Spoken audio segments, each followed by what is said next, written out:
Shalom everyone, Shavua Tov, and we are in Parashat Yitro. Just to remind everyone, Parashat Yitro is one of the most famous stories ever. That's Mount Sinai Revelation. And this is part as the system of weeks that we call Shovavim, which are initials of Shmot, Va'era, Bo, Beshalach, Yitro, and Mishpatim. This year, because it is a leap year, it is longer because the year is longer, so you have Tumat Tetzaveh, so it's Shovavim Tat. During these weeks, as while we read the story of the Exodus, we can go through our own Exodus because, as the Kabbalists are saying, the ancient Kabbalists, the heavens are open for a person to make the transformation. Doesn't mean that another day along the year is not open, but there is a better segula, there's a better ability, openness in the universe for us to take the wave, ride it, and improve ourselves. So by the time it's over, those 6, 7, 8 weeks, we feel that we really did some major change in our life, at least in one aspect of our lives. So the parasha, the story is called Yitro. Yitro is Jethro. That's Moses' father-in-law. Now, you have to remember that Jethro, Yitro, was not part of the children of Israel. He was a Midianite. Now, he comes, that's how the story starts, he comes in to visit Moses on Mount Sinai after he heard about the great miracles. And he's coming there to rejoice, to happy, to celebrate, and to be part of that for a while. Then he goes back to his people. The question is that many of the sages are asking, why naming the parasha after such a person? You know, that's Moses' father-in-law. You want to respect him, give him another parasha, not the one. And the question, so our question is, what's in it for us? Because it's not an issue of a family issue of Moses and his wife, maybe she put some pressure on him, God forbid. We're not talking about that. There's a message for us, and the Zohar starts exactly with that message. And we'll start with that reading with the Zohar. Just to remind everyone, the parasha is very short. It's half the average size of a parasha in the book of Shmot. It's only 72 verses. 72. We have like a continuation of the 72 names coming over here. But if you don't know what 72 names are about, you want to understand what 72, you have to listen to last week's parasha. Now, the beginning of the parasha is Vayishma Yitro Kohen Midian. So Yitro, we're reading on Exodus 18 verse 1. And Jethro, the priest of Midian, heard, it says also the father-in-law of Moses, he heard, the first word is Vayishma, and he heard. Yitro, Jethro, Kohen Midian, the priest of Midian, Choten Moshe, the father-in-law of Moshe, okay? Et kol asher asa Elohim, all what God made, leMoshe Yisrael, to Moses and to the nation of Israel, okay? And then it says that Yitro is taking Tzipporah. She was by his place during the whole story. Why? So Pharaoh won't take a revenge in Moses by arresting Tzipporah, okay? And they come in to visit Moses, okay? And that's a story about what happens between them. We'll go into it, and how Yitro is so excited about the miracles. And then the major point is, one of the major points, that Yitro sees Moses sitting there and judging the whole nation and advising and teaching the whole nation the whole day. And he says to him, you know, you can't run a nation like this. You will wilt. And this is the verse 18 in chapter 18, Navol Tibol. You will wilt, you and the whole nation with you, because it's too heavy. What you have to do, listen to me, and I'm going to tell you what to do. And you tell them what they have to do. However, you'll have to find brave people, powerful people, honest people, wise people, people of truth, people that don't like bribery, and you make them leaders of the nation. Sarei, and you put on them Sarei Alafim, leaders for 1,000, every 1,000 have a leader. Sarei Meot, every 100 people will have a leader. Sarei Chamishim, every 50 people. V'Sarei Asarot, every 10 people. V'Shaftu etam, they will judge the people. Now, only the things they cannot deal with, they bring to you. Okay. This story is over. Chapter 18 is over. And chapter 19 is the beginning. And chapter 19, till the end of the parasha, is about Mount Sinai revelation, which is very intense, very powerful. We are talking about the most powerful event in the history of mankind. Why the most powerful event in the history of mankind? Because every teaching around the world, if you study religion at the university, every religion in the world has a very similar structure. A person has a vision, has a dream, has a revelation, okay? He goes out to his friends, to the people, he says, I had a revelation. God has he revealed himself to me. He told me how to live and what's the answer for all of your questions and what's the solution for all of your problems. You just have to do what I'm going to tell you because God told me how to do that. And then he tells them, the ones who believe in it, if they're, feisty enough, strong enough, certain enough, they are the beginning of a new religion. Okay? That's all religions. Just look at it. This is real search of religion. That's where it is. Here we have a totally different, unprecedented event. No one had the revelation. It was a whole nation that had the revelation all together on Mount Sinai. A whole nation. Everybody hears it, and as the Zohar says, as an out-of-body experience of a whole nation. Nobody has an argument about who heard it because everybody heard it. Each one says the Zohar heard it a little bit different. Since then, we all argue about what we heard. Okay?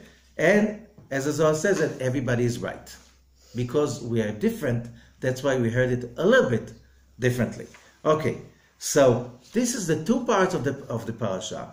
Why do we need to start with the story of Yitro, Jethro, before such an important story as Mount Sinai revelation? And more than that, it's not that just that the whole nation heard the word of God. Each person by himself, older, younger, wiser, not so wise, people would experience, children, babies, everybody experienced that.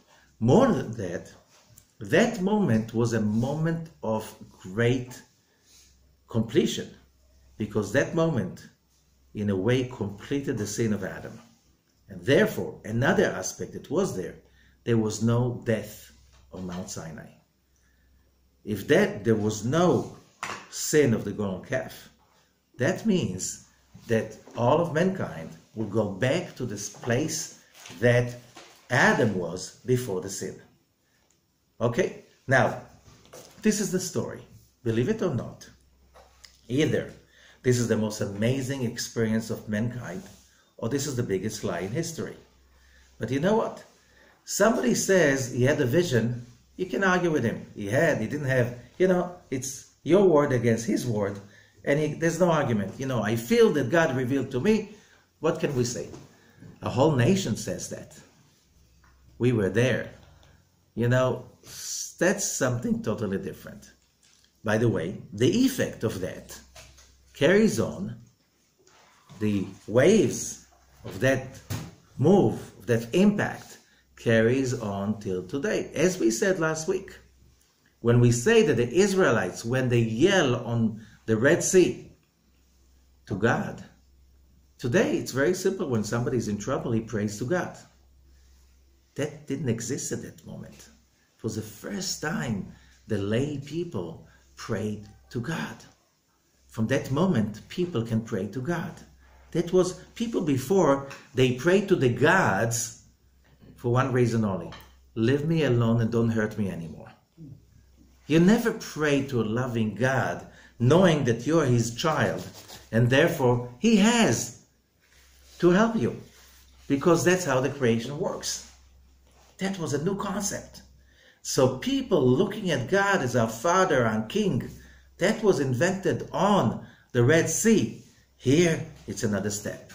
This is the step that mankind gets at present. The death is temporary, and it's in our hands to remove death, pain, suffering, misery, darkness from our lives. If we just follow the rules and get ourselves to where the Torah wants to get us to. So something that of such a great magnitude, why do you have to start with chapter 18? And Rav Ashlag explains that. In his article, The Giving of the Torah, which is his masterpiece about trying to present some bits of what Kabbalah means to people that do not understand Kabbalah. And he writes this way. He's asking, why is it that we have two versions of a story, very powerful versions? The story starts, the first version is with Hillel the Elder. We're talking about he lived like a few decades before, let's say more than 2,000 years ago. He came from Babel, Iraq of today, moved to Jerusalem, became one of the greatest sages ever, the head of the Sanhedrin. And he said, the story is that there was a guy who wanted to convert. He comes to Shammai, the other head of the Sanhedrin. He says, teach me the whole Torah standing on one foot. The guy got really upset, Shammai Azaken, and he pushed him away and said, like, yeah, you're not serious. Leave me alone. So the guy who wants to convert goes to Hillel. And Hillel says to him, on one foot, love others as you love yourself. But he says it in Aramaic, which means, do not do to others what you hate that will be done to you. 100 years later, more than 100 years later, Rabbi Akiva, there's a similar story. Rabbi Akiva states the whole Torah, the one inclusive rule of the whole Torah is love others as you love yourself. So now, Rav Ashlag brings his two quotes of these two great sages. Both of them lived 120 years. Okay, both of them led the nation for 40 years each, in a space with a space of more than 150 years, I think, apart from each other. And the question is, Rav Ashlag is saying, why, if this is a religion, it should be, and you should love your God as you love yourself, not love, or you should love God more than you love yourself. That's what the religion is about. You should love God more than you love yourself, and that's why you should give your life, your money, whatever you have for God. And because God is not present, you have to give it to his messengers. Sounds like right? fun. Sounds like any religion. Okay? Because if you're a messenger of the religion, if you love God, I'm his messenger, I'm his shaliach, you should give me all what you deserve to give to God because I'm his messenger on earth, that's why you should give it to me. That's very hard because that's very easy for messengers of religion to become, his banking agents. And that happened not once and not twice and not 3 times, as we all know. Okay? And that's very tough. So how do you avoid making religion as a business? How do you avoid doing that? How do you avoid people using religion as a tool to overpower other people and shut them up and abuse them? Not just selling them nonsense. Okay? And that's also something that happens many times. Okay? The true religions, the not true religion, it doesn't matter. The question is, who is the person, not just the religion. There are people with religions that are so fake that it's like funny, but they're nice people, amazing people. You see, they're really trying to become great.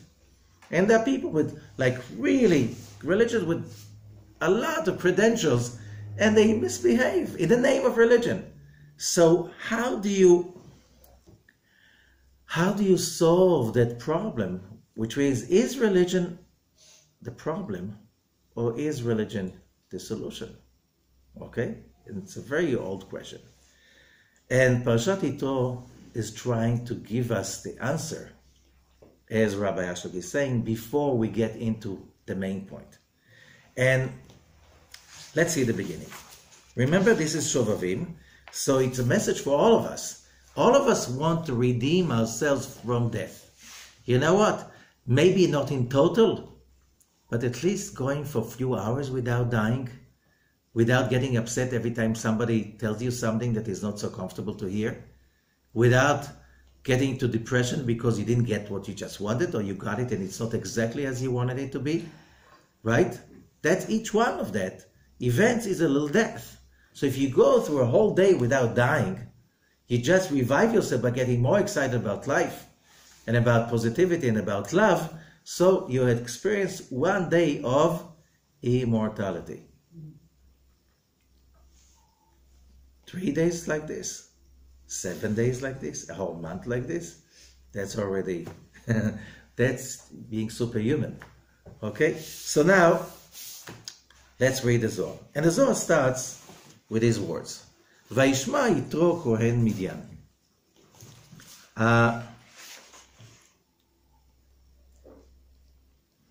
Verse 9 in Perush HaSulam of the Zohar.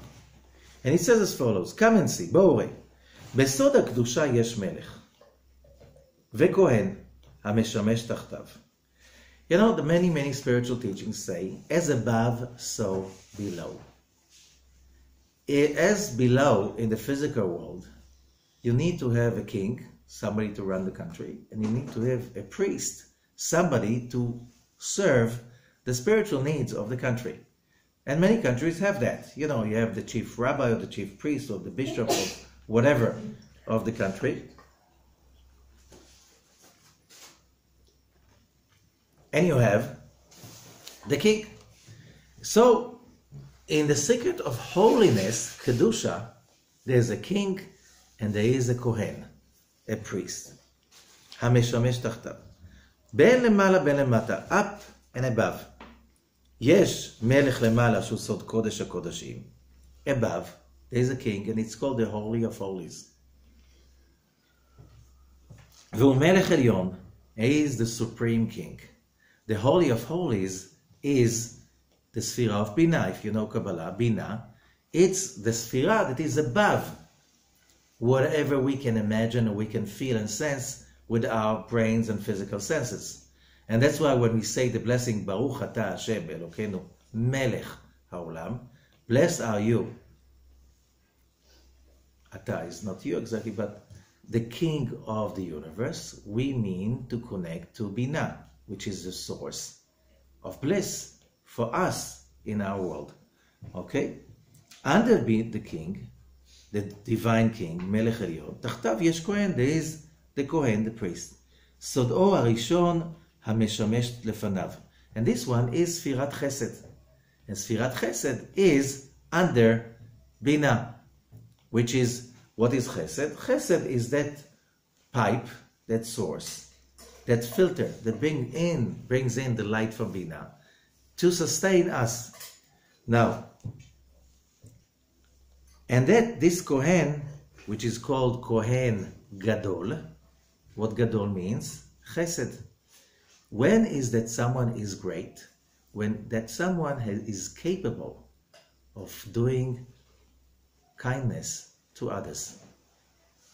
Greatness is measured by the kindness you're capable of doing to others, not about how much you take for yourself. A lot of people think that greatness means how much did you take for yourself. No, that's an optical illusion. The more you take for yourself, the less you have. As I said again, and I'll say it again, I never met happy, selfish people. Greatness comes out of great giving and loving and kindness. Greatness is not measured by how much you have. Although in our world, the world of sheker, of lies, people measure greatness about how much fame, power, the fact that that doesn't last, and people like this will disappear, die, expire very soon, and leave nothing behind them but pain, that's not greatness. That's called fake. Okay? And we have to be able to tell the difference between the two. Now, יש מלך למטה, דהיינו מלכות. There's also a king down below, which is ספירת מלכות. שהוא כן מלך הוא העליון. והוא מלך על כל שלמטה. בריאה, יצירה, עשייה, ותחתיו יש כהן המשמש אותו. And under that king, there is a Kohen, which is called Archangel Michael. המלאך מיכאל. כהן גדול שהוא לימין. Now, the Kohen, Aaron the high priest, he was a manifestation. He had this embodiment of, as a chariot, of being able to combine together a human life with that power of Archangel Michael. And that's why he became the high priest later on. In this part, he's not the high priest yet. In this part, he's just one of the leaders of the nation, and everybody loves him because everybody knows that he loves people more than anything else. Okay? Therefore, later on, when there was a need for a Kohen, there was no doubt the only one who can do that, the only one that everybody really loves is Aaron, because everybody knew that he loves everybody from his behavior. However, to our subject, as we know, in order for humanity to have free will, everything has to be symmetrical. If you have a certain structure on the Kedusha, in the holy system, in the constellation of the different levels and dimensions of the spiritual level, if you have a king and a Kohen and a priest of the holy system, you need to have also a king and a priest of the dark side. So, וכך האמנו, so we learned, that king is called Melech Zaken Uksil. It's called an old, foolish king. Why? Because if you listen to that king, you're not going to come out right.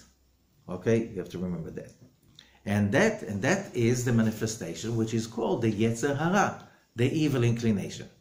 And that's, all of us have that power, which is called the evil inclination. I know a lot of people say, no, that's a myth. And my question is again, whoever thinks that this is a myth, how many people do you know, even personally, that are very wise, very smart maybe, they learned a lot, they're very intelligent, they know a lot, let's say medicine, philosophy, other stuff, and they still are doing things that they know that are wrong, that if you don't do that, your life will be much better if you don't do that. It's not that hard to avoiding doing that, and you still do that. Everybody has that problem. How many people, very intelligent, they studied a lot, all kinds of wisdoms of nutrition and psychology and philosophy and so on, and they still do things that they know certainly it's wrong for you to do that, and you still do that, right? So, what's the explanation? You see a doctor, an oncologist, and he's smoking. Does that happen? Too often. And yes, you doctor, that you smoke? Don't you know? Yes, I know. What can I do? It's stronger than I am. There are people like this. There are doctors like this. Okay? So the question is, how can we explain something like this? And the answer is very simple. We all have that dark side inside us. And as long as you're not aware of it, you lost the game before you started even. Because you're going to get knocked out. Look, if you go on a game, you don't know that you have an enemy. You don't know where you have to score. What are your chances to win the game? Think about it. Okay.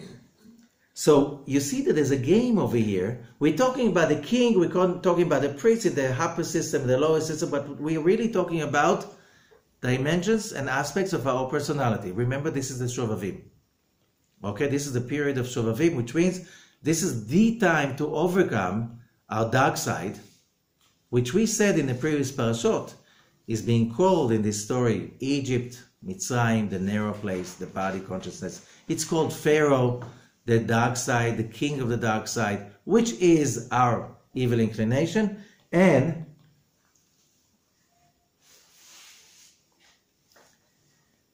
whoever says that dark force, oh, you're kidding. It's like there's nothing. We're just chemicals.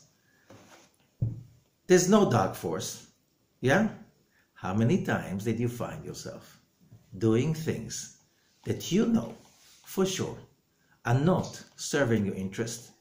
You promise yourself not to do it again, and you still do it again. Huh? This force is strong enough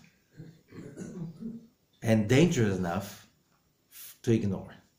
And if you ignore, you pay the price. Because you don't understand that you have inside you two kinds of you. There's the real you that wants to connect to the light of God, wants to be happy, period. Wants to be peaceful, period. Wants to be satiated with spiritual energy, period. Nothing else. And there's the other one that pretends to be me, and he wants all kinds of stuff that gets me only into trouble. That's pretentious me. He claims to be me, and you know what? Many, many, many times we fall into it and we really think that's the real me. Otherwise, how do we obey his orders? Let's say I'm going to this meeting. Let's say this meeting of certain people, I have some business to do with it. Let's say this is my family. But I know that I have this little problem to say things that I'm not supposed to say. And then I come out of this meeting like, terrible. So I'm saying to myself, 2 days ahead, you shut up, you say nothing, you just say hello, goodbye, nice to see you, you just smile, and you say nothing else until it's over with whatever they say, you shut up. Right? And the meeting is almost over. And then I have to say it. No, you don't have to say it. You know you don't have to say it. You know that you shouldn't say it. You know it's going to kill you saying it. And we're still saying it. Happens to all of us. How? How can we justify such a behavior? And the answer is, we have two me. We have two aspects, the real me and the pretentious, false me. And we have this life to understand that life is basically about overcoming that king of darkness and that priest of darkness that also are part of each one of us. Now, and if you think that king and priest do not have power, just think about these moments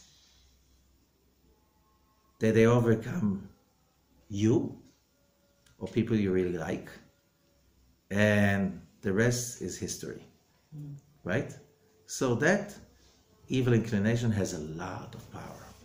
He gets a lot of power. Why does he get so much power? That's his job. That's his job, to challenge us, to overcome. When we overcome something like this, how do we feel? That we created light out of darkness. I just got a letter from a student. She's a new student. And she said to me, you just told me that you're my tikkun, because I say, she explained about stuff she's going the whole day. So, one of your tikkuns is patience. Everybody's tikkun is patience. Patience. If it doesn't happen the way you want, being upset is not going to make it better.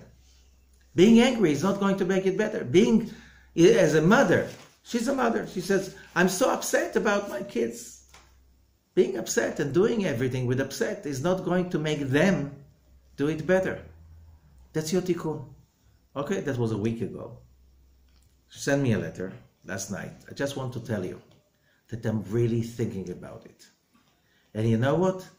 The last few days, every time my little kids, she has really small ones, were not 1 year old and 3 years old.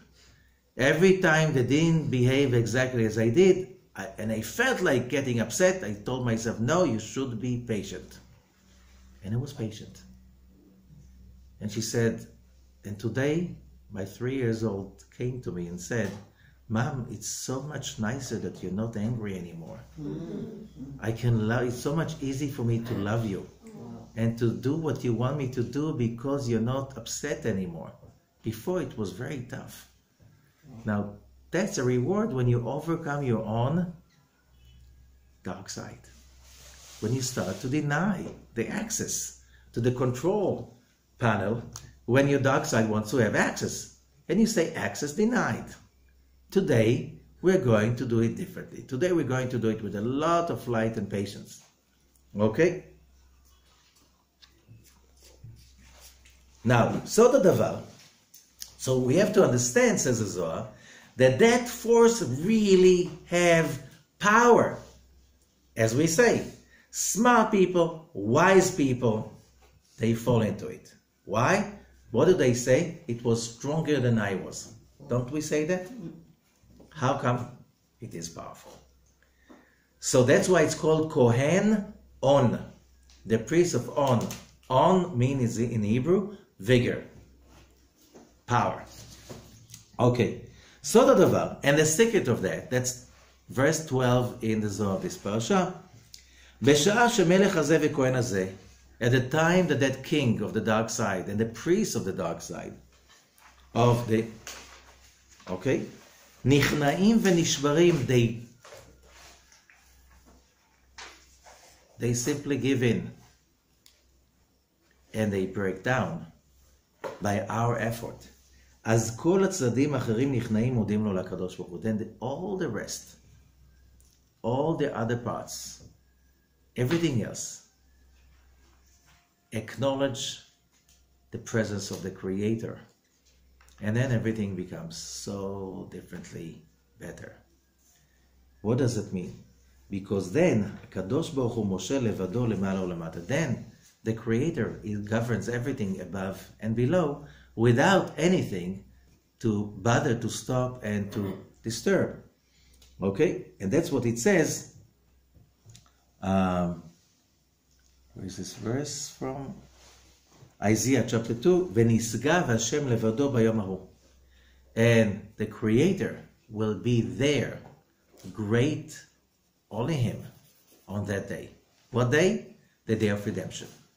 So now if you think what the Zohar is saying is like there's two kinds of redemptions.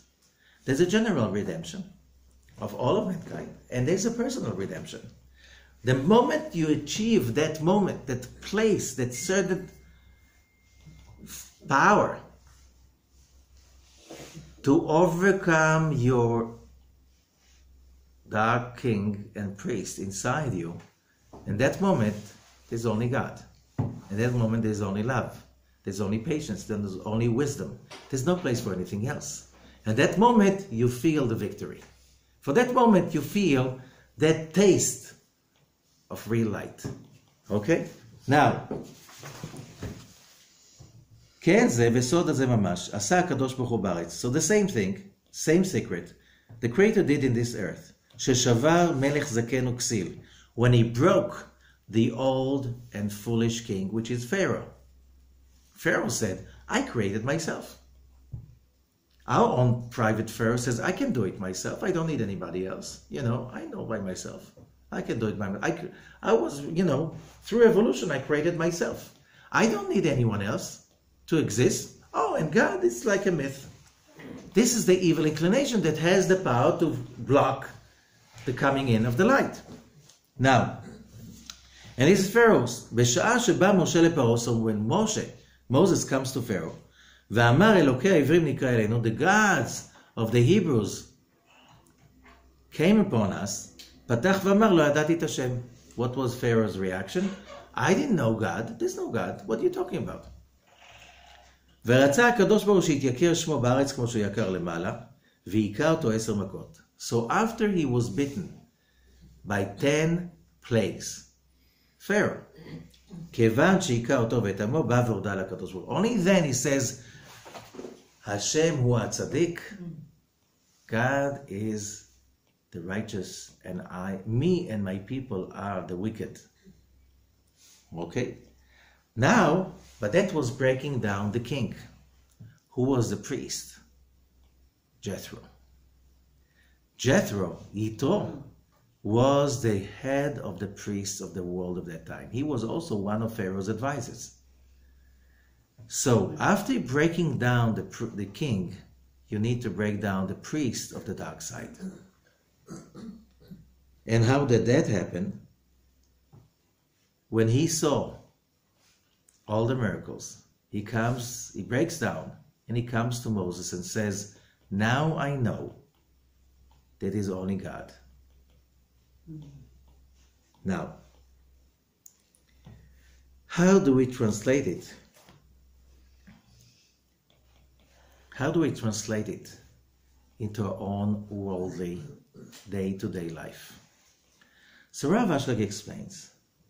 He says,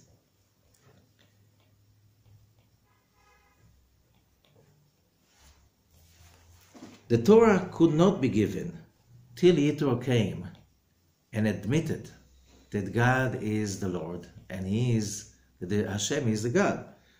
Baruch Hashem asher הציל אתכם, אז עלה הקדוש ברוך הוא בעיקרו. Why is that important? And Rav Ashlag explains it, and I try, it's in a code, and I explain that, and what's the connection to Yitro's advice. First he says, look at that. If you just go in the morning to the synagogue to pray, there's hardly a minyan. You have to wait for half an hour till somebody comes in, the 10th man. And only then you can start the prayer. And the prayer goes by itself, and everybody's like, in a hurry because you have to go home, because you have a meeting, you have a lunch, you have that, whatever. So how do you relate to that prayer? Many times as a burden. Many times as, as a merit. Okay? That finally I have a moment I can be by myself with God. But think about it. If the head of one of the biggest religions on earth comes to that synagogue, your synagogue, as you pray, he comes in with 100 of his big advisors, and they walk into the synagogue and they say, we just realized that there's only one God, and that's your God. And we just want from you a permission so we can be present when you pray, so we can get some of your holiness. Can we stay, please? We won't make any noise. We're just going to watch it, and we just want to get the light that you're bringing through your own prayer. Now, the 10 men standing right now in the synagogue, are they going to pray differently now? Oh yes, for sure. Right? What if a big major network will say, we want to show how that high priest and his entourage, they coming in and they watch you praying, and we want to see that, and that's going to be broadcasted to billions of people. How are you going to pray right now? Oh, that's going to be different. We're going to see people really excited praying. Why? Because one of our biggest dark side is what people think about me. What is it people think about me? We know that that's a very powerful part of our dark side personality. It's like a virus. It takes a big amount of our thinking power and feeling power, just being obsessed with what people think about me. Did they see me? They didn't see me. Did they notice me? They didn't notice me. Is that clear? Says Rav Ashlag as follows. There is a big war. It's an ongoing day-to-day, hour by hour, minute to minute. Huge war. It's a war between the darkness and the light. The war is so fierce. It's about that life and death. Because that war, losing that war, that's what kills most people. Most people die because of that, when they lose the war. What do I mean they lose the war? It's whenever they fall in, oh, they saw me doing that thing, now they hate me, they don't like me, they think I'm stupid. That killed you a little bit more. Another part, they did it in spite. They wanted to hurt me. They ashamed me in public. Oh, you died a little more. One more time. These death points accumulate.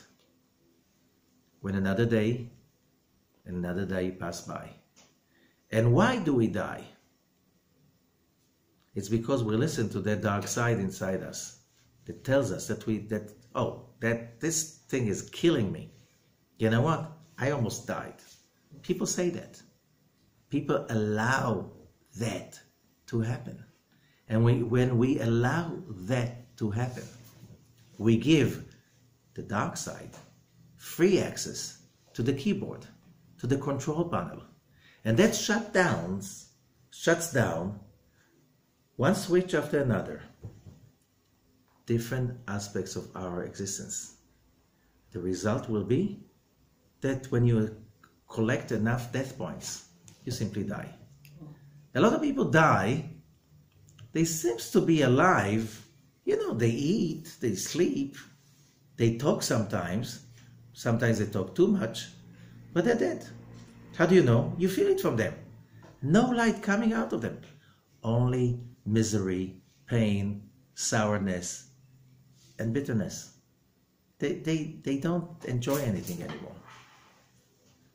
They just keep raining on other people's parade. And they're dead. It's just a message of death. They become death. Okay? Our life on earth is about fighting that. It's overcoming that. It's transforming that. But as we know, says Rav Ashlag, this power is too strong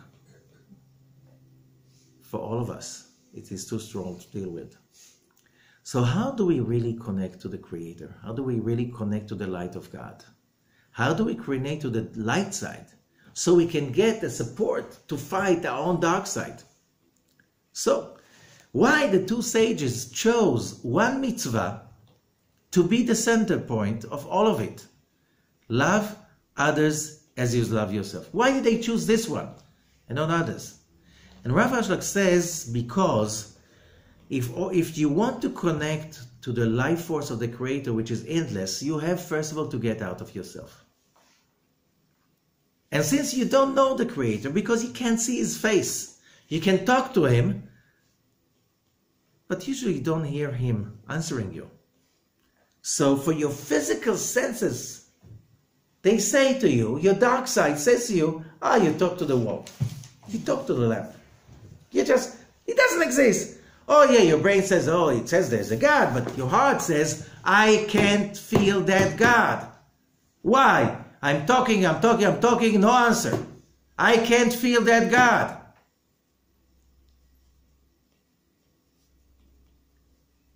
Says Rav Ashlag, but with other people, you have a feedback. So start with other people, because that's more practical. When you learn to love someone outside of you, you start to acquire that very precious trait, attribute, the ability to feel, connect to someone outside of yourself. So when it says, love others as you love yourself, in the book of Leviticus, chapter 18, when you say that, you don't do it for that person. Yes, you do it for that person, but you don't do it for that person. You do it because the rest of the verse says, I am God. You want to connect to me? Love others, because that's the way to connect to me. So when you love others, and when you love others unconditionally, because you don't love them so they should give back to you any kind of return.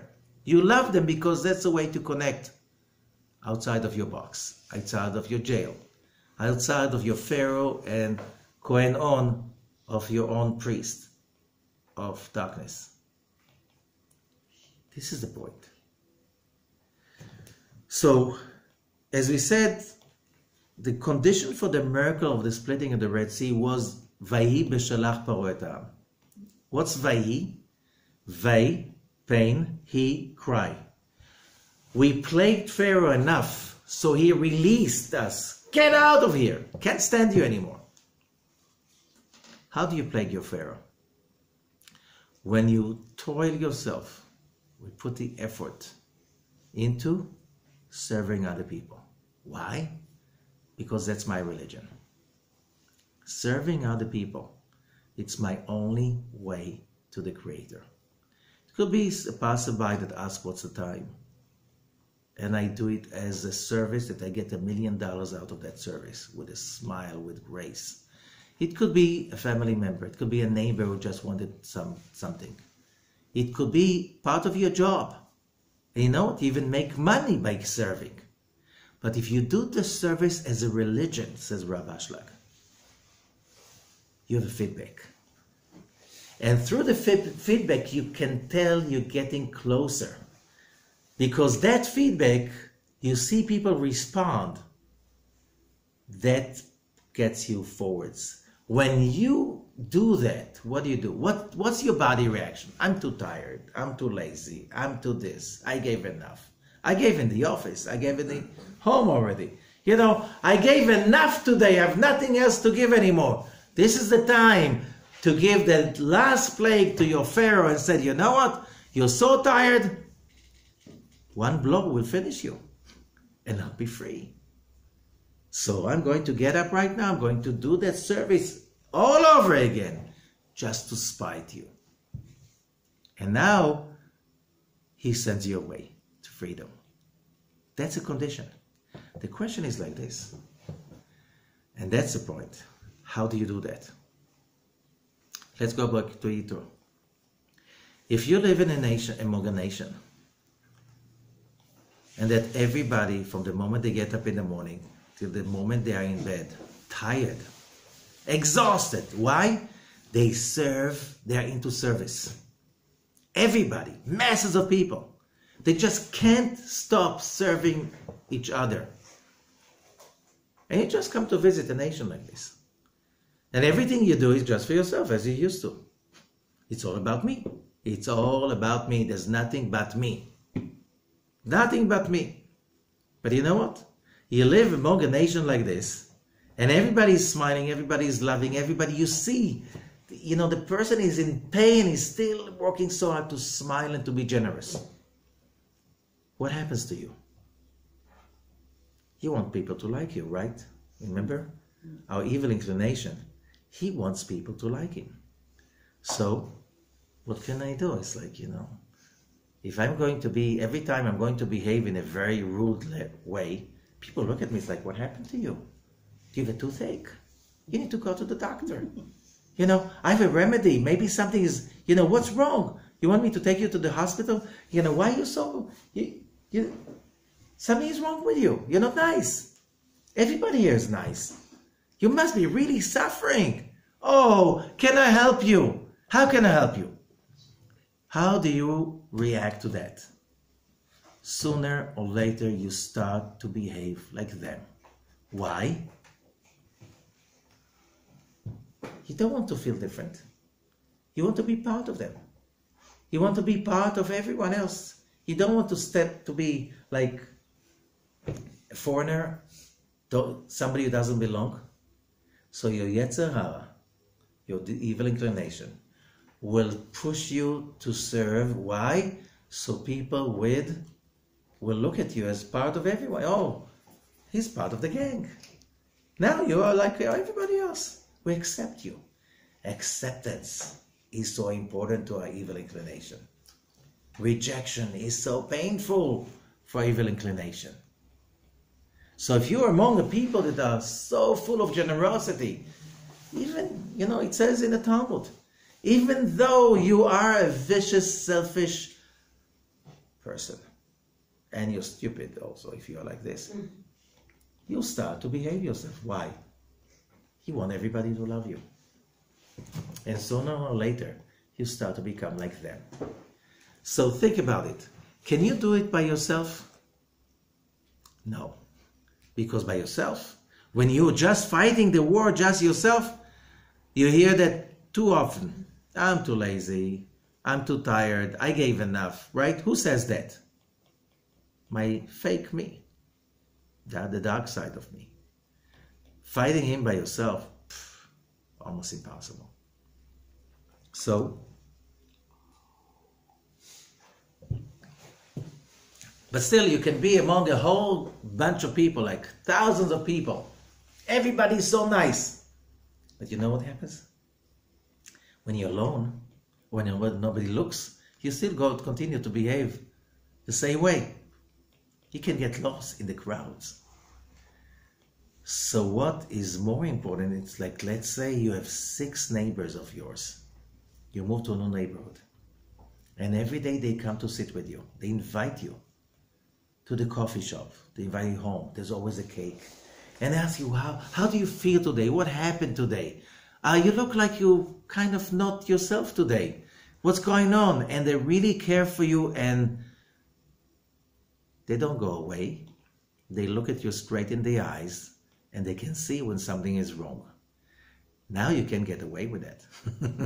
When you're in a crowd of 1,000 people, you can get away with it.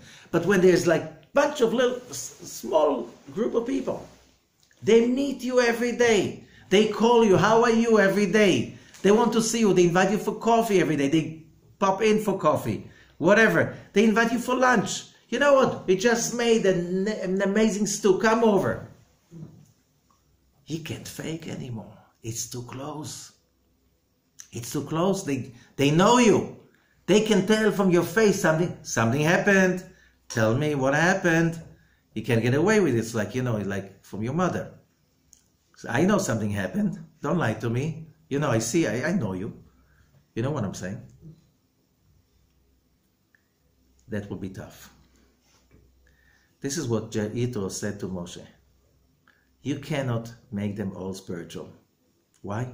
It's impossible. You're one. There are 600,000. Can't do that. Oh, they admire you. They saw the miracles. You know what? The moment you have a toothache, the moment somebody steps on your foot, you forget the miracles, and you're busy with one thing, with your pain. Yitro gave Moses the tool. Divide the people. Or don't divide, the word divide doesn't fit it. Aggregate the people. Gather the people into groups of 10. Each group are a community. Each group, they make sure that their business is that one for all and all for one. When somebody feels upset, somebody falls down, 9 people will be there to lift him up. And they won't leave him alone till they do it.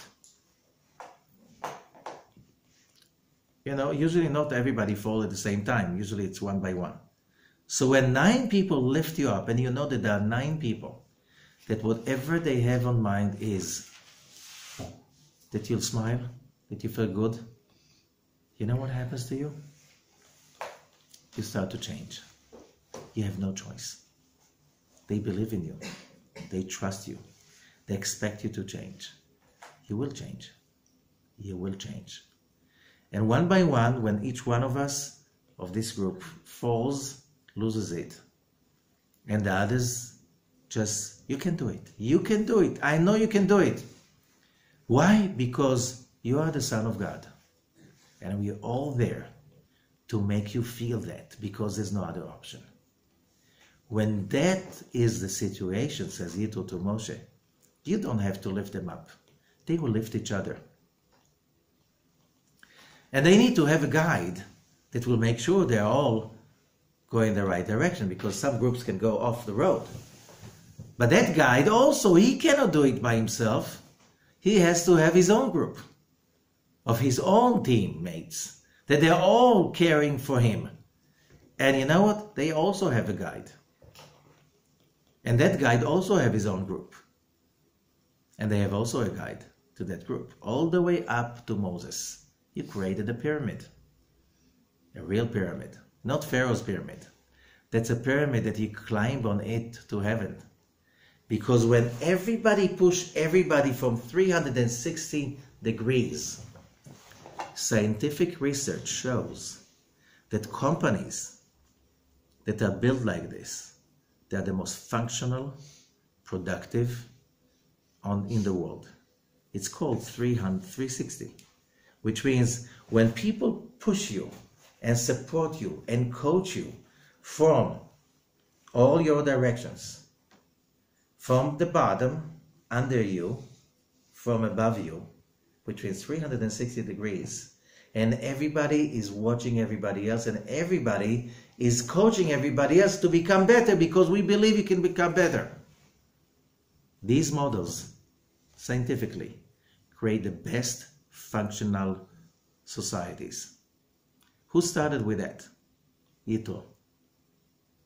And that's why Rav Ashlag is saying, in order to accept the Torah, you need to love others as you love yourself. In order to really love others as you love yourself, you have to know there are enough people around you from all 360 degrees that are really there to support you. When you feel that so many people are there to support you, only then you have the ability to love people unconditionally. Only then you can really accept that concept that is called Mount Sinai. Only then. It is known. I just saw, it was published like a few weeks ago, last week. A researcher, a professor, he made a research all about what is the secret of the communities around the planet that people live there the longest. He said the one common thread is what we just said. Community support all the way, all the time, from all their possible directions. It's not modern communities necessarily. Could be communities that are peasants, whatever. But as long as there's a community support, because you go and you see, what's the longevity in New York? Not so much. And it's not just the pollution. It's loneliness. It's loneliness. There are 8 million people in Manhattan on the island. 8 million, most of them are so lonely. It's killing. It's dying slowly with a lot of pain. Not a lot of them have a supportive community around them. I'm talking supportive. And that's why people don't live that long. The answer is simply, health is a result of your state of mind. Your state of mind is a result of are you really fighting against your fake you? Because you cannot do it by yourself, says Rav Ashlag, you need a team to do that. If you have a team that coaches you on everyday basis, you'll get there. And what do you mean you get there? You'll be able to win against the king and the priest of darkness within you. When you make that war successful, you live longer. Not just you live longer, the word longer, aroch in Hebrew, means you connect to arich, you connect to the long life. What is that? That's a light of the Creator when it comes from above to below. And it's come unconditionally clean without any stain on it. That's called arich. And that means when believing or having faith, like real faith, in, everything is good. That's very hard to get. But when everybody is there, this is what life is about. So that's why I'm saying, it says in the Ethics of the Fathers, "Aseh lecha rav ukne lecha chaver." Make yourself a teacher and buy yourself a friend. Why do I have to buy a friend? If I have to buy a friend, it's not my friend. No. You want to have real friends? You have to work for it. It doesn't come. Friendship doesn't come for free, like all the great stuff. It's people that you invite for a cup of coffee. It's people you invite for Shabbat dinner. It's people you invite once a week to lunch, whatever, and what you do is you study together something for the parasha, something spiritual, and then you share what's going on with you. And with the one condition that everyone supports each other. That everyone is going to be there to push the others up the ladder of spirituality, because that's my commitment. Getting and creating a community like this, start with 3. 3 is a crowd. When you have a 3, get another one. 4, 5, 6. 6 is okay. 6 is the most stable. 10 is sometimes too much. All the great Kabbalists in the history had groups like this of people that committed to each other. Why? They know you can't trust yourself. You have to do it in order to make it happen. So can you imagine, now we can understand why Yitro gave Moses the idea how to get the people really one community. That each community is connected to another community through their leader that is a part of another community and so on. And that's how you get to the key sentence of this parasha. What is the key sentence of this parasha? As it says, just before Mount Sinai revelation, and it says,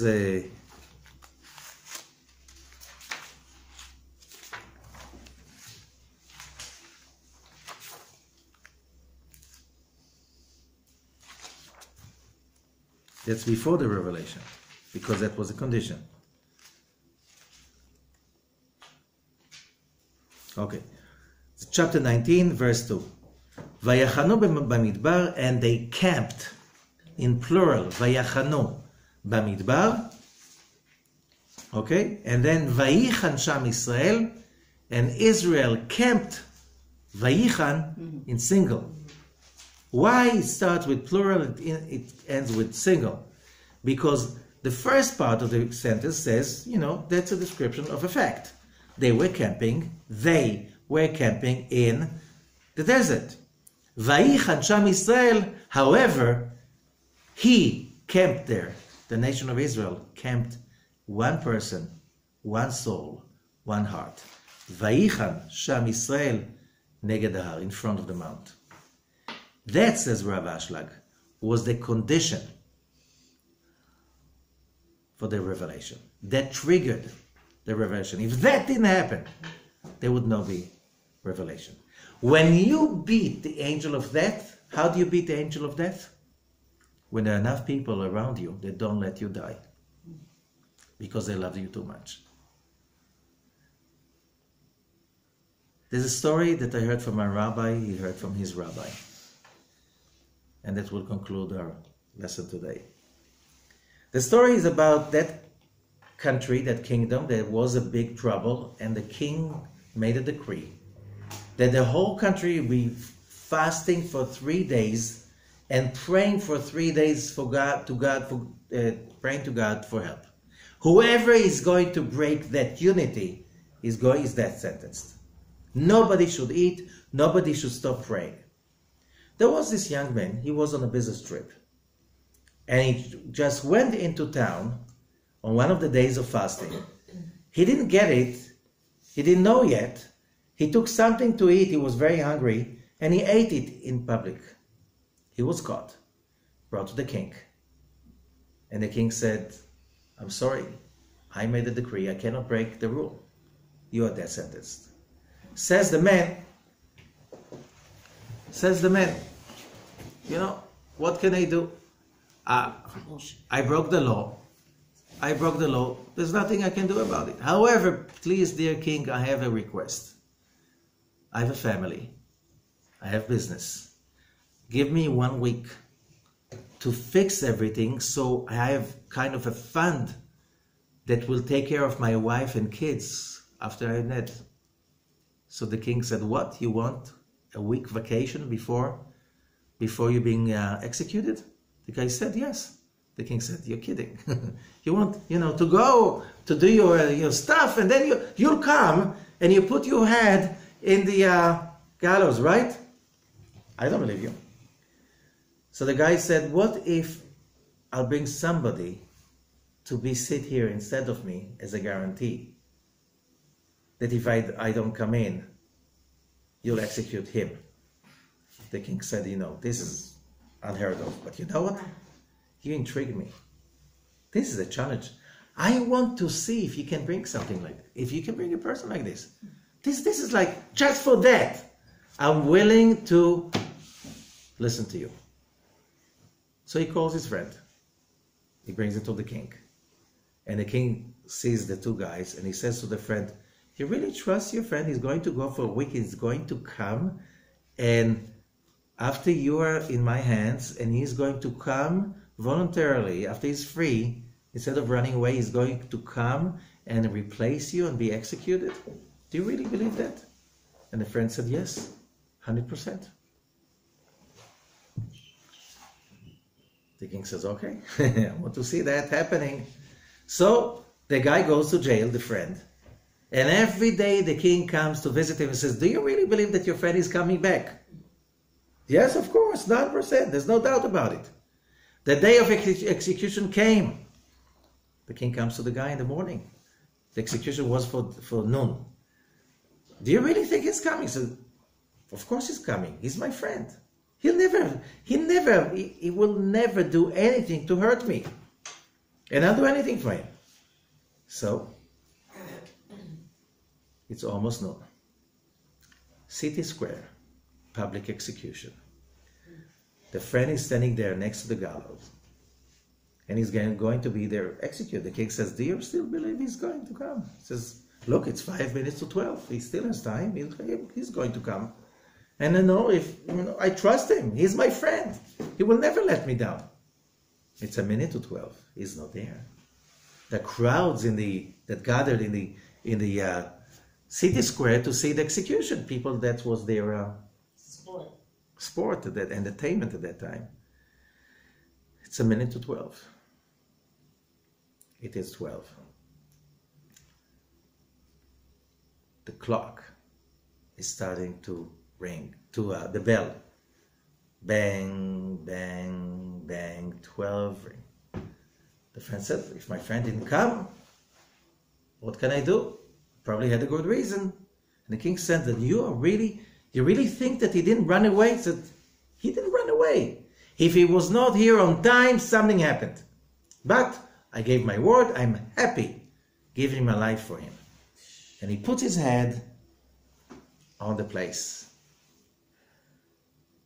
The executioner is taking the axe. He's going to lift it up to chop the guy's head. Suddenly there's a commotion in the crowd. And this guy comes up to the stage, and that's the lost guy. He says, oh, hello, hello, hello. Don't kill him, it's me. And he pushes the friend off and puts his head. The friend gets upset.